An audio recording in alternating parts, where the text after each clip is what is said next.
Chapter. We're talking real money. Hi there. Whoa there. I'm echoing back at me. They did mess something up. Yeah, they could tell, the way you're going there. Bow. Not me. I'm fine. So You're finally. fine? Yeah, I'm good. Finally. Yeah. Oh, I am now too. Okay. Oh, thank goodness I'm back. I'm back to normal. It's bad to hear yourself 3 or 4 times. It would have made me crazy to hear that really all day. Hi, everyone. Welcome to Talking Real Money, the radio show. Thus, the soundy thingy issue, because if this was a podcast, just a podcast, we would have edited that out. But this is a live show that becomes a podcast, so you get all the excitement of live broadcasting, and yet you can re-listen later. And we tend to leave the glitches in anyway. I ask you to take them out every week, but no, I did take the last one you did. Thank you. Where I had 30 minutes of you rambling on about something, and you went, "You didn't record that, did you?" And I went, "Yeah, I did." And you went, "You're not going to air that?" And I went, "Yeah, I think I will." Because you like to torture me. Yeah, because I like to torture you. But I didn't. Probably have it coming. So yeah. Because I listened back and I went, "Yeah, it'd be boring." That's bad. Anyway, welcome to our little get together where we do something very unique. We tell you the truth about money. What are you talking about? Who doesn't tell you the truth about money? Most people lie about money. It's sad. And particularly investing. They lie. It's great. I sent this to Tom. There was a piece from from Smart Asset. They recommend Speaking advisors. Of lying, and they talked about fiduciaries, and they said, people will be candid with you. Just ask them if they're a fiduciary. They'll tell you the truth. No, they won't. They lie about being fiduciaries all the bloody time. Every time we ask people, did you ask they told me I was fine. And then we find out they sold them an annuity 2 minutes later. So, no. So if you have a question, call us. We'll tell you the truth at 855-935-TALK, 855-935-8255. Now, there are some who do and have spoken the truth for many, many years. And I do mean many, many years. One of those people is a gentleman by the name of Jonathan Clements, who used to write for the Journal. Yeah, Wall Street Journal. Yeah, Wall Street Journal. As a matter of fact, back in 1993, Jonathan sent me I think it was his first book, Funding Your Future, the only guide to mutual funds you will ever need. Yeah. And he said, would you mind reading and giving me a quote? And so I was on the cover of, I was one Rolling of the Stone? the blurbs. Oh, on one the of back the blurb of Jonathan, guys. Yeah. I was a blurb guy on Jonathan's book. And I've always followed him, and Tom's followed him. And turns out that relatively recently, Jonathan has been diagnosed with terminal stage 4 lung cancer that's gone to his brain. He writes a newsletter called, what's the name? Humble Dollar. Humble Dollar. Yeah. And this issue, he wrote a great piece about how we can improve our financial life by changing the way we act, think, behave. Is that an accurate that's description? Fair. And I read this just to fix my own personal behavior outside of finance. It hasn't worked yet. No, well, it's still early. I just read it, 6 today. or 7 hours ago. Yeah. But I read it and thought, he's really. And by the way, because of his shorter runway here, I think he's been more thoughtful about things like this. Because I'm going to give you the truth. Yeah, I mean, and how do you sort of deal with all of these emotions? I love his first idea. He's got 4 ideas that maybe we'll do gradually over the show. The first one, though, I absolutely love because it's words. These are words I speak to my work wife Tom and my home wife Debbie pretty much daily. Yeah, and that is stop worry less. Worrying. I know, worry less.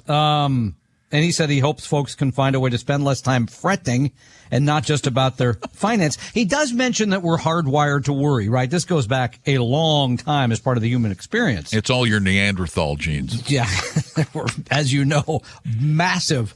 But he makes some good suggestions here. You want to fret less? He mentions things like, having the right portfolio, right? Limiting debt, having the right amount of insurance. And I heard your piece on insurance yesterday on the podcast. Being organized. I got a few ideas, too, that I want to share about how I try to deal with this, especially when it comes to money. So we'll touch on those. How you try to deal with it. I said try. Try. Okay, that's good. he recognizes his shortcomings. And if you want to talk about your worries, give us a call at 855-935-TALK. Tom and Don are talking real money.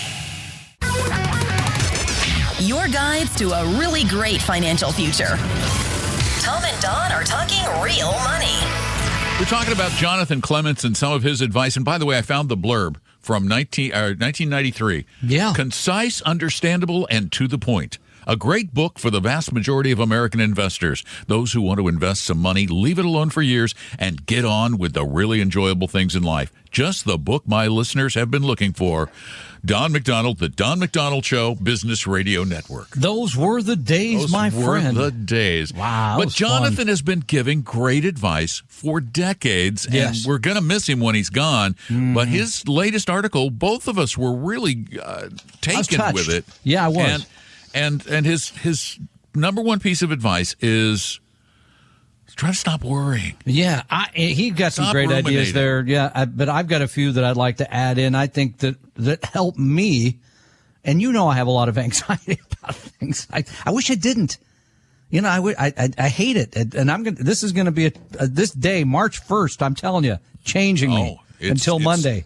It's the Chinese New Year's resolution. Exactly. So here's a couple things I use. Number one is with all money, finance, all those things. I have a plan. So that does help. It helps because then what about that? Number two, with my money, it's automated. In other words, the money goes in, it gets invested. There is no decision-making process. Like I got to decide, should I do this or that?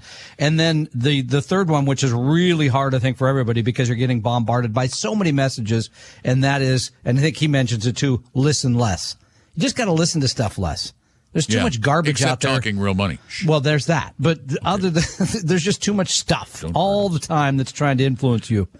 He touches on that. Most of it is absolute noise. It really is, and these are really powerful, little simple bits of advice that he shares, and we'll talk about some of the others as we go along. But as we mentioned, you can call us today. Today's the day to talk with us in person at 855-935-TALK. We are here on Saturdays taking calls, and let's head to San Francisco right now. Dan, welcome to Talking Real Money. Hi, how are you guys today? Good, thanks, Dan. Oh, turn your radio down. Or turn your computer down or whatever it is. Some feedback here. Oh, I'm just talking to you on my telephone. Okay. That's not you then. Anyway, as the saying goes, can you hear me now? Yeah. Oh, yes. Okay. I do have a question, but I'm calling to help Tom out because he talks about how overwhelmed he is with all the write-in questions. And I wrote this question in a while back, and I thought, well, what the hey? I'll call on the telephone, and that's one less question he has to answer from the written question. What a guy, one less Dan. bell to answer. Thanks, Dan. Yeah. Don't make him sing. My question is, I have a good problem to have, and that is I have an IRA and I have a brokerage account. The question regards my brokerage account. It's paying me too much in income. It's putting me into a really high tax bracket. I got $80,000 that it gave me in dividends and capital gains. And I thought I heard you speak a while back. They're in mutual funds. And I thought I heard you say that there was an ETF. And if you put it in an ETF, it won't distribute the capital gains and the dividends. I got to stop you there. It has nothing to do with the dividends. Everything to do with the capital gains, though. Okay.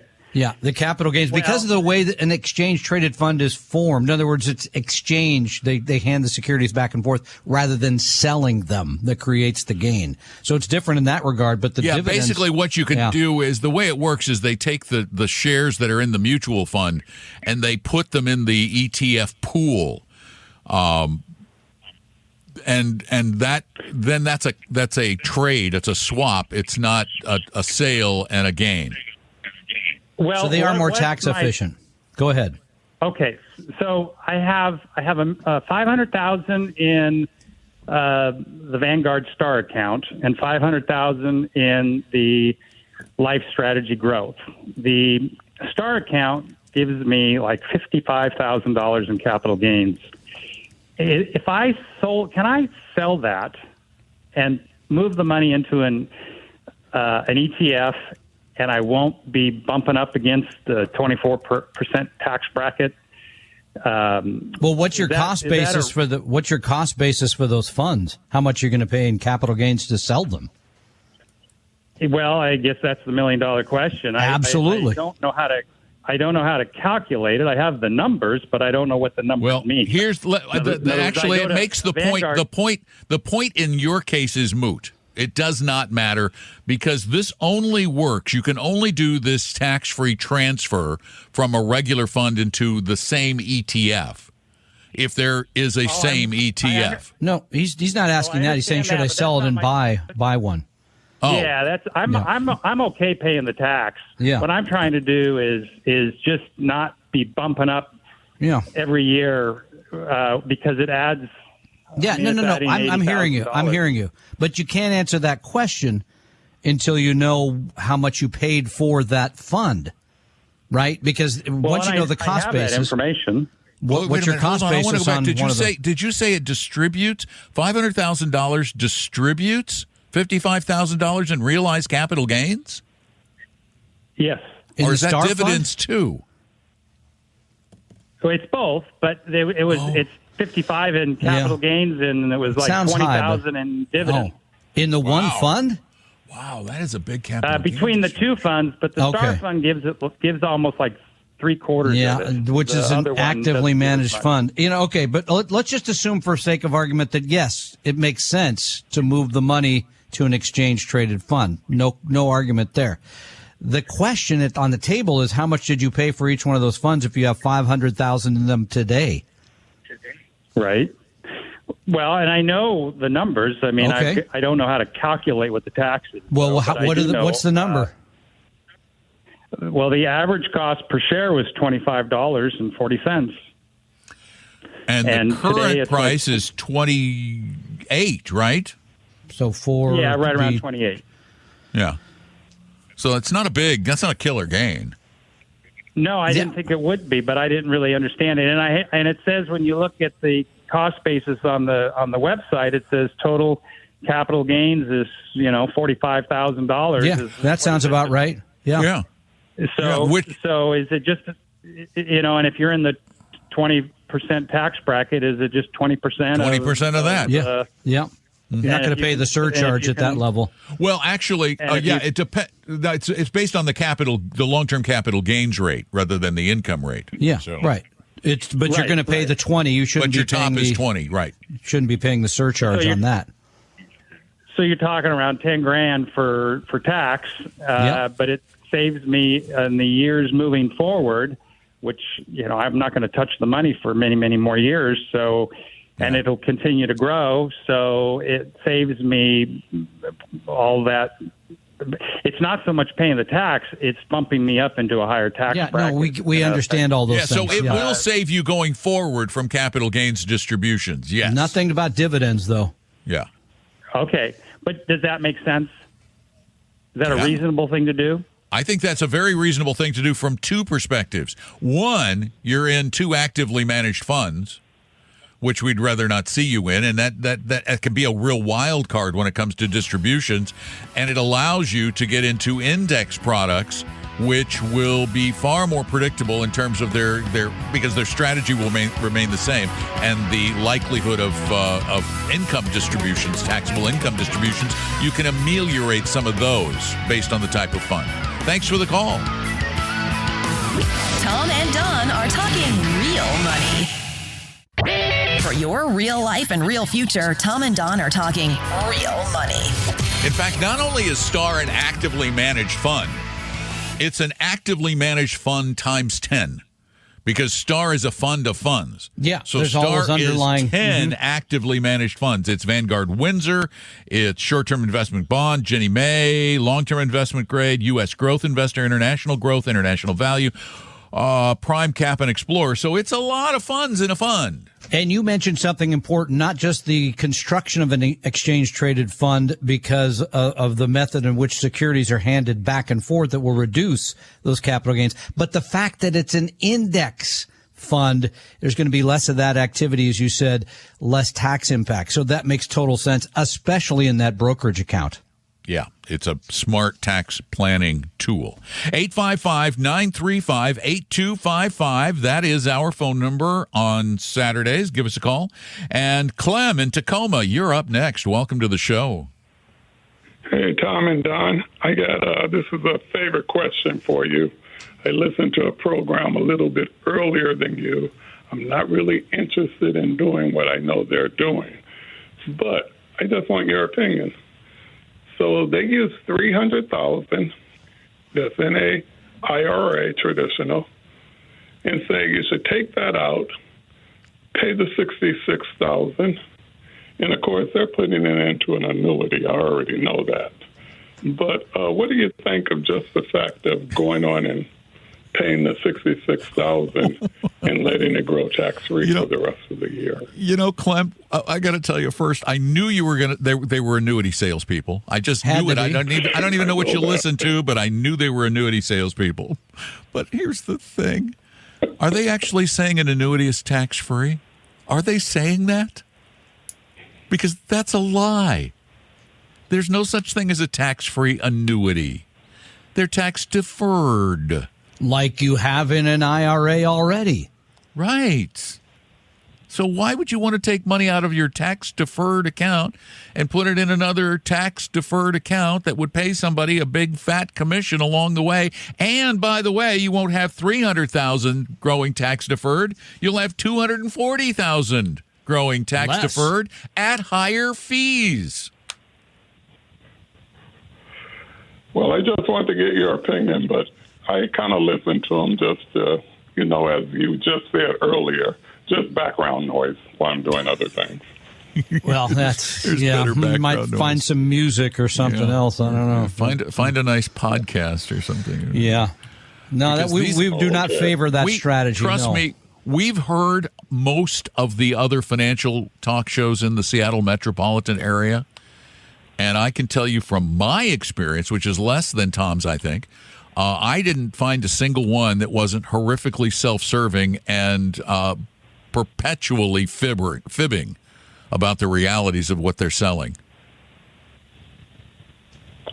Excellent. I had no interest other than just wanted to see what your opinion was. Well, we appreciate you. No, we appreciate you asking us for that. Thank you for that. Thanks for asking as opposed to doing it. Yeah, which is what some... No, I wouldn't do that. Well, trust me, apparently... Thank you. Take care. Apparently, some people are doing it because these companies are very successful. Because they make $10,000 or $30,000 on a transaction like that. Well, yeah, if that was an indexed annuity transaction, and that's what I'm guessing. I'm guessing it's probably an index because they get bigger commissions on those, and so that's what they're pushing really, really hard. My guess is, probably $5,000. No, nope. Probably $5,000 to $8,000 on a $300,000 deal. Well, no, remember it's $240,000 now after the taxes. 230 something. Yeah, okay. Yeah. But you don't think 8%? It depends. Some of them, they're speculation. Rare is the 10 these days. They're well paid. They're well paid to move you into that. Paid. Yeah. So. And of course, I love this. Ask them what they're getting paid, and they say, "Well, you're not. You're." Here's the answer. I love this answer. Well, you're not paying anything. The insurance company pays me. Yeah, out of whose money? There's like the insurance company's just feeling generous. Oh, yeah. I think we're just going to pay him some money for bringing you, the nice client, to us. Yeah, that is not the way business works, folks. Anyway, that said, we have lines open. Our phone number, well, it's 855-935-TALK, 855-935-8255. And we're talking a little bit about the things you should do to manage money better. Tom and Don are talking real money.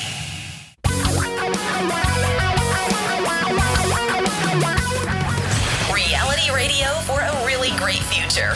We're talking real money. And we are talking it with you because you are the people we're here to help, and therefore we want to take your calls. and answer your questions at 855-935-8255. I'm Don McDonald. Over there is Tom Cock. Not in the laundry room today. Nope. Because we're having laundry room internet issues. Yes, we are. Yes, the spin indeed. cycle finally threw me out. So spun right out of whack. See you later. Yeah, we'll see. Hopefully this week it'll all be fixed. Oh, sure it will. And then hopefully, you know, sure. all I can say is thank God for the view. That's all I can say. The new house, thank God for the view. That's about the one thing that still works. 855-935-TALK. The Great American Homeowners Dilemma. Let's go to Des Moines, Iowa. Middle of the country. Bet it's still a little chilly there, but I don't know. Tom, welcome to the program. Actually, it's Des Moines, Washington. Oh, wrong Des Moines. So you're Des Moines. Des Moines with his S, correct? With the S. Yeah, all right. Des Moines. Yeah, very confusing. Can Never you guys mind. get together on that? I said the wrong Des Moines. Can you guys get together on that? I mean, can you get like Des Moines, figure that all out? Because it's very confusing to us, people that aren't in the inside of all that stuff. So come on. Well, they just have to come around to our way. Oh, easy steezy. That's Got the it. American Okay. way. Got it. Good. What can we do for you, Tom, from Des Moines? Well, here's a situation that I don't hear discussed very often. My wife and I are both 73, and we've been retired for several years. And we started savings when we were in our early 20s, and so we've managed to accumulate a sizable sum and are very comfortable for our retirement. We live in a retirement community, so we don't own a home or anything else tangible, and the community where we live can provide whatever level of health care that we might need. We've worked with an estate attorney for several years, and we have a solid plan, including wills and a small trust, but the majority of our estate is going to go to charity. As you might imagine, we currently manage all of our affairs, including paying bills, RMDs, taxes, and all the things that kind of support the day-to-days of a household. But our dilemma is in the gray area if we become incapable of performing these tasks at some point in time in the future. We don't have any family or anyone else interested in being a financial POA. So we'd like your thoughts on finding a professional fiduciary that we can trust and we could engage with now maybe to help us so that when the time comes we can just be ready and pull the trigger. We really don't need a full-fledged money manager, as the financial resources that we have are already there, and they really don't need a whole lot of tweaking. What we're looking for is your guidance on to find someone to take over the basics, just as paying bills, RMDs. Okay, that's what I was going to ask. Is what the basic? How do you define the basics? You're defining the basics as making sure the bills get paid, the taxes get filed, all that kind of stuff. That's about it. Yep. And so we want to build a relationship, with somebody over time so that we're ready. That sounds to me like a specialized accountant. A bookkeeper / accountant. But there are fee-only firms that do. But it sounds like he doesn't want to pay. So if you walked into the bank and told them that, it'd be very expensive, because we have looked at this before. That kind of service where they're going to say, we're going to be your accountant, we're going to be your asset manager, et cetera. There's a very well-known firm here in Seattle called Brighton Jones. They do this kind of work where they're the family CFO. But again, it's not cheap. It's not cheap. I agree with Don. I would start with, do your own taxes, or does someone prepare them for you? No, I do them myself. I just buy the software and have done it for myself since day one. I mean, here's another idea, by the way. Because this comes up a lot when we meet with people and they say, look, I got it all figured out. I don't need you guys. I'm good, et cetera, et cetera. Yeah, but you might want to start a relationship for later in your life, especially, Tom, if you're the one who manages the money. So if anything were to happen to you and your wife, who's not as interested in dealing with all this, has a relationship with someone that you can trust that will handle all of these things, which is often the reason I say have an advisor. So that might be something to consider. But I would I agree with Don. I'd probably start with the CPA side first, because it might be less expensive. Not even a CPA necessarily, because it doesn't sound particularly complicated. I know and have heard of bookkeepers who work on a retainer basis, like an attorney.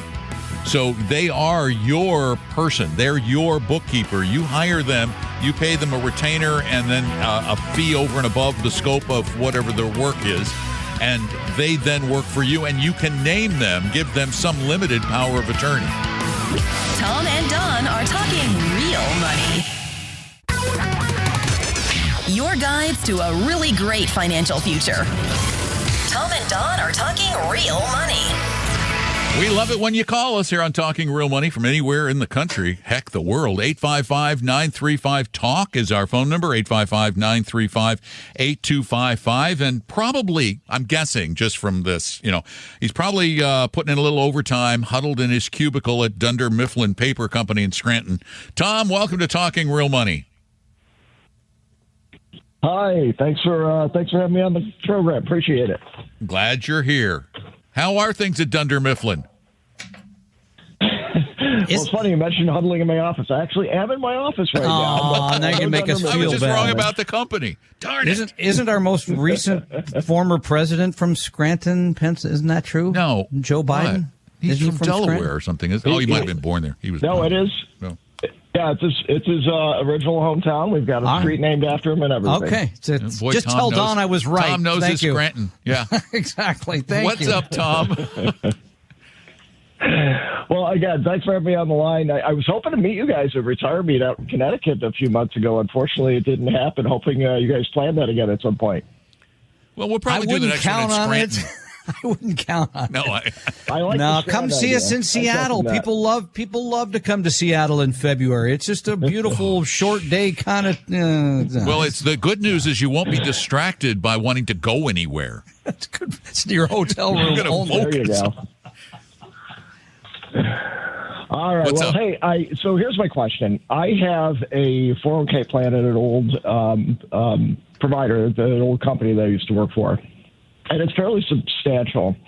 And I am contemplating rolling that into an IRA with Vanguard. I've got some other money with Vanguard at the moment. And my thoughts are it would help me to consolidate the funds, give me more diversification options, and likely be a little easier to manage. Right now, the funds in the old 401k, they're not market traded, and so none of my aggregators are picking it up and things of that nature. But wanted to make sure I'm not being short-sighted on anything before I make that move, because it is a fairly significant amount of money.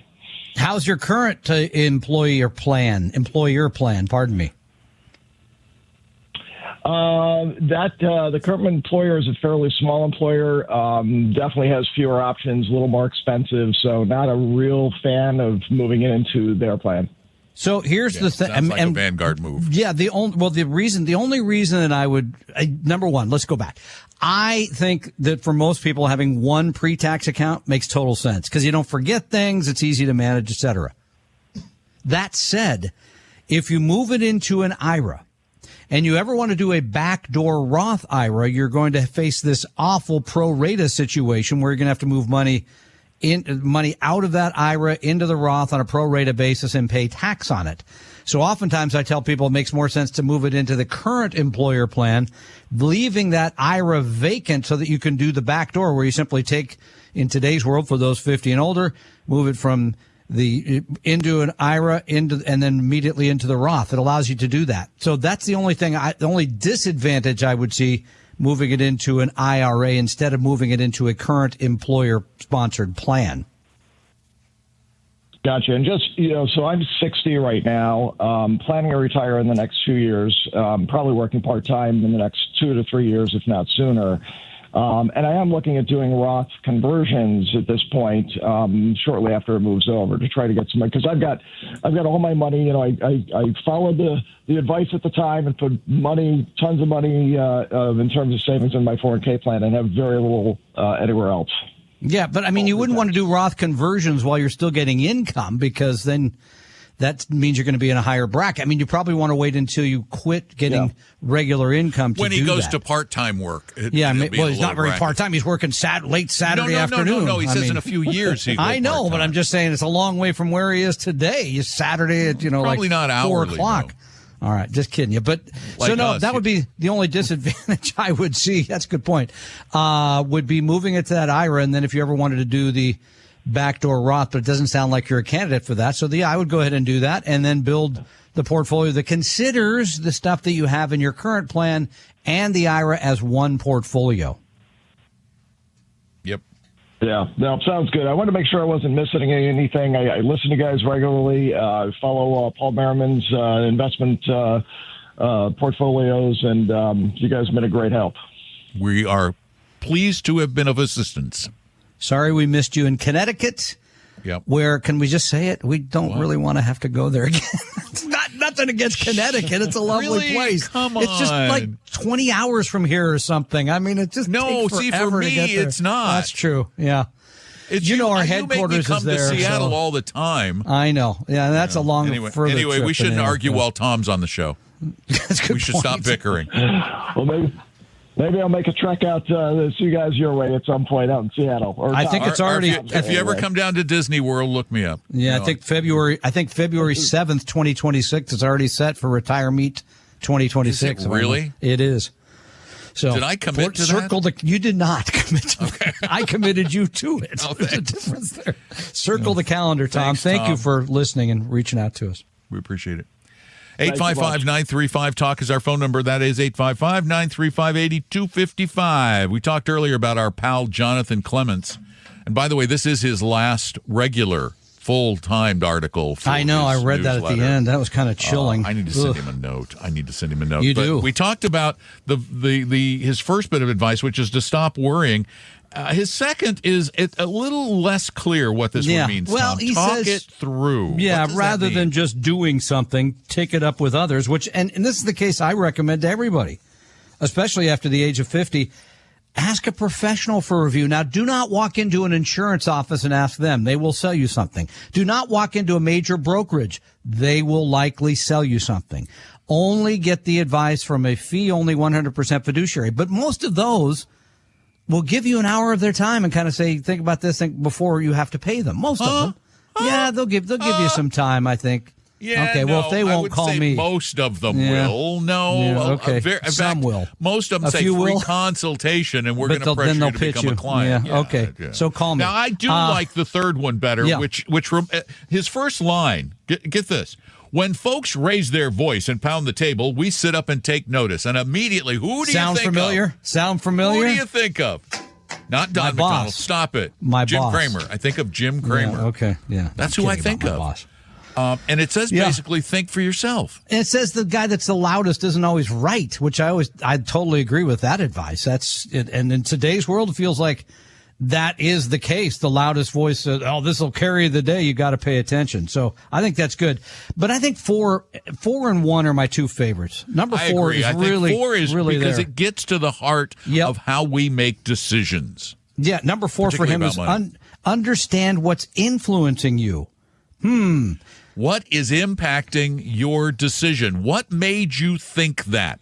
Yeah. What gave you that opinion you have that some people like Tom and Don are telling you may be wrong? Where did you get that bad? And you need direction? To consider the source for everything, whether it's the media, whether it's people in your family, advertising, recent market performance, because that's also what's being sold today.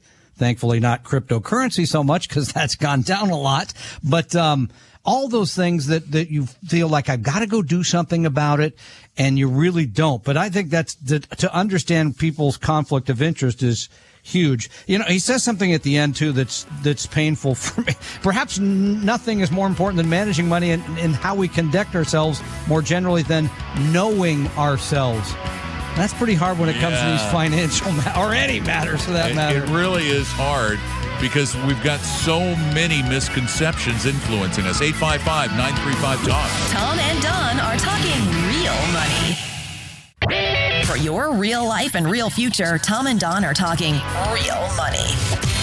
And as we have a couple of minutes left before this exciting hour of broadcast excellence ends, Tom, you have a question? Yeah, I do. Joe writes us from St. Louis. He says, I've followed Paul Merriman's ultimate buy and hold portfolio. I've heard on your podcast about the importance of rebalancing, but it appears rebalancing does not have the best returns. Please let me know if I'm reading it correctly. And then he provides a link. He says, wait, if you don't rebalance, you may make more, you're making more money. Yep. We totally agree. We totally agree with that. That's not the point of rebalancing. I know. It's so important to know. People miss the point. But if I just kept focusing my holdings on the biggest gainers, then I'm just going to ride them up. Yeah, until they go down. Yeah, only buy the stocks that go up. And the problem is we get ourselves in a tizzy when they take a big dive, and that's what rebalancing is supposed to reduce. Is the big dives. Exactly. So what happens here is, if you did this once in a class, if you, for example, started in 2010 with an intention of having a portfolio that's 60% in stocks and 40% in bonds, and you don't do anything, in this case, I think Don was like 5 or 6 years in your class, instead of being in a risk appropriate portfolio of 60-40, now all of a sudden you're in a portfolio of 75% in stocks and 25% in bonds. And then when bad times come, as they did in late 2018 or 2020, your portfolio goes down a lot more than you had been conditioned to believe it would, right? I mean, it takes a huge turn. That's what you want to avoid. So rebalancing keeps you in the guardrails where you've decided from a risk-return trade-off standpoint that will fit your plan. So, yeah, we totally agree, Joe. You could make a lot more money, let your winners grow forever, but you also may lose a lot more. And everybody who has, with any sense, who has proposed rebalancing has said that. John Bogle even said that. You rebalance to manage risk, not to maximize returns. People misunderstand it. They think They think you're trading from one trade, I guess, leaving now those huge tech stocks, because other stuff, for example, I just looked it up, International Values made a lot more this year than those big tech stocks. So you're rotating out of the thing that was really good into the thing that has not been as good.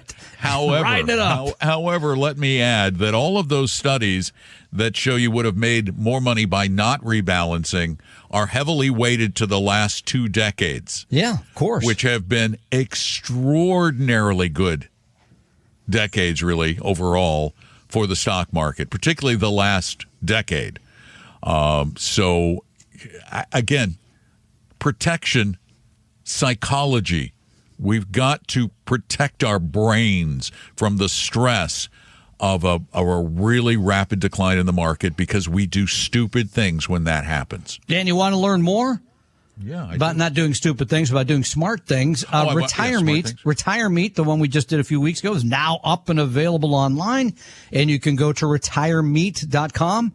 Or you can go to, I believe it's YouTube, either one, and watch each segment if you'd like, or would pick one. And by the way, mine's still the most popular. I have no idea why. You can take it. I checked last night because you had told me the other day. So bad. I know. I was like, I wonder why anyway, I'm still there. So retiremeet.com. You can watch all the great information provided a few weeks ago. So take advantage of that, won't you? And then for other stuff, you just need to go to talkingrealmoney.com. The opinions and views expressed on this podcast were current on the date recorded. Opinions, estimates, forecasts, and statements of financial market trends that are based on current market conditions constitute our judgment and are subject to change without notice, including any forward-looking estimates or statements which are based on certain expectations and assumptions. Although information and opinions given have been obtained from or based on sources believed to be reliable, no warranty or representation is made as to their correctness, completeness, or accuracy. Information presented on the podcast is not personalized investment advice from Appella Wealth. The views and strategies described may not be suitable for everyone. This podcast does not identify all the risks, direct or indirect, or other considerations which might be material to you when entering any financial transaction. Past performance does not guarantee future results, and profitable results cannot be guaranteed. We hope you realize that the information provided on Talking Real Money is for informational, educational, and hopefully enjoyable purposes only. The podcast is not trying to get you to buy or sell any financial products or securities. Instead, the program is provided as a public service by Appella Wealth, a fee-only registered investment advisor. Please see Appella Wealth's ADV Part 2A on our website for information regarding Appella's fees and services. Appella Capital, LLC, DBA Appella Wealth, is an investment advisory firm registered with the Securities and Exchange Commission. The firm only transacts business in the states where it is properly registered or excluded or exempt from registration requirements. Registration with the SEC or any state securities authority does not imply a certain level of skill or training. Appella does not provide tax or legal advice, and nothing either stated or implied here should be inferred as providing such advice. Thanks for listening, and please visit TalkingRealMoney.com for more information and important disclosure related to performance of any specific index or fund quoted in this podcast. I think I need a nap.